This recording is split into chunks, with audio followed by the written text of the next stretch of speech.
Welcome to DNW by Karuna, Episode 3 of India vs Pakistan. Who is more stronger? The first clash begins on land. But modern wars are rarely decided there.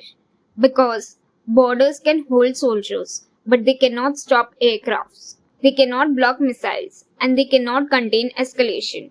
If armies collide first, the real question comes next.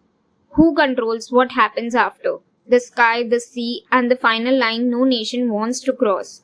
Nuclear reality. Because once conflict rises beyond trenches, war changes, speed becomes second, distance becomes irrelevant, and one wrong decision can move history. Chapter 1. The sky decides tempo. Air power is not just about destruction, it's about control, surveillance, interception, and precision. Mobility. In modern conflict, the side that better controls airspace can shape battlefield freedom. Fighter jets are not simply weapons, they are response speed. How quickly can threats be detected? How quickly can they be challenged? How long can strategic assets survive?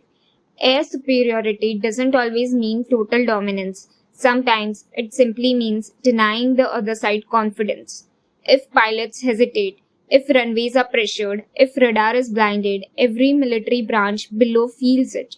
Ground forces slow, supply chains become vulnerable, command becomes cautious. So episode 2 was about armies meeting. Episode 3 begins when war rises above them. Chapter 2. Air defense, radar, and the invisible war. Not every air battle is visible. Some of the most important battles are detected battles, radar coverage, electronic warfare, signal disruption, missile interception, because survival isn't just launch capability, it's survivability. Can coming threats be identified in time? Can command distinguish strike from deception? Can system function under pressure? In high-speed conflict, information delay becomes vulnerability. This creates a hidden truth. The battle for the skies often begins before aircraft even meet. It begins in the system, screens, signal, and preparedness. Chapter 3. The sea distant until it isn't. For many viewers, India vs Pakistan conflict feels land-focused, but sea power can quietly redefine pressure, trade routes, strategic depth. Naval presence is not only combat, it is a leverage. Control over maritime security can influence supply certainty, economic pressure, and strategic flexibility. Naval strategy often matter less in dramatic opening moments, but more in sustained crisis. Because sea control can shape endurance, and endurance shapes negotiation. So while headlines may focus on borders, longer conflict forces attention outwards to ports, shipping, and strategic reach. Chapter 4. Missiles and the Escalation Ladder. This is where war becomes more dangerous because once missiles enter, distance compresses, response windows shrink, pressure intensifies, missiles capability changes not only attack but perception. Each launch raises question, is this tactical, strategic, warning, escalation? The danger is not only impact but interpretation. In the fast moving conflict, misreading intent can trigger larger decision and larger decision can reduce diplomatic time. This is why escalation ladders are so feared because every step upward makes stepping back harder.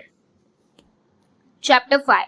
Nuclear Deterrence, Power or Paradox. Nuclear weapons are often described as ultimate power, but in many strategic frameworks, they are also ultimate restraint because their existence changes calculation before use. Nuclear reality is not about battlefield victory, it is about consequences. The possibility alone can alter military thresholds, political signaling, global intervention. This creates paradox.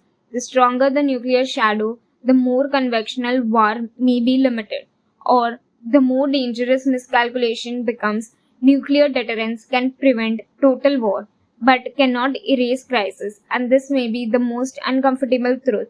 In nuclear environments, winning becomes harder to define because survival itself becomes strategy. Chapter 6. Global Powers, Diplomacy and the Clock. No major regional conflict exists in isolation. As escalation rises, so does outside pressure, diplomatic intervention, economic warnings, strategic alliance, global markets, modern war unfold under international observation. This means battlefield decision can trigger financial, political, and diplomatic consequences far beyond the front. So, endgame control is not purely military, it is also narrative. Who appears escalatory, who appears defensive, who controls international perception. So, who controls the endgame?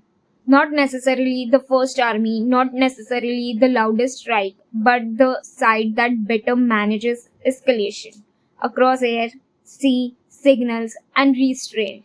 Because in modern conflict, the endgame is not simply about winning battles, it's about controlling how far war goes. And perhaps the greatest power is not escalation, but preventing irreversible mistakes. So, after land, after sky, after sea, after nuclear reality, one final question remains. If full scale war truly happens, who actually wins? And what would victory even mean? Final episode India vs Pakistan finale Victory collapse or mutual loss. To watch that, follow and subscribe DNW by Karuna. Understand the world and understand your money.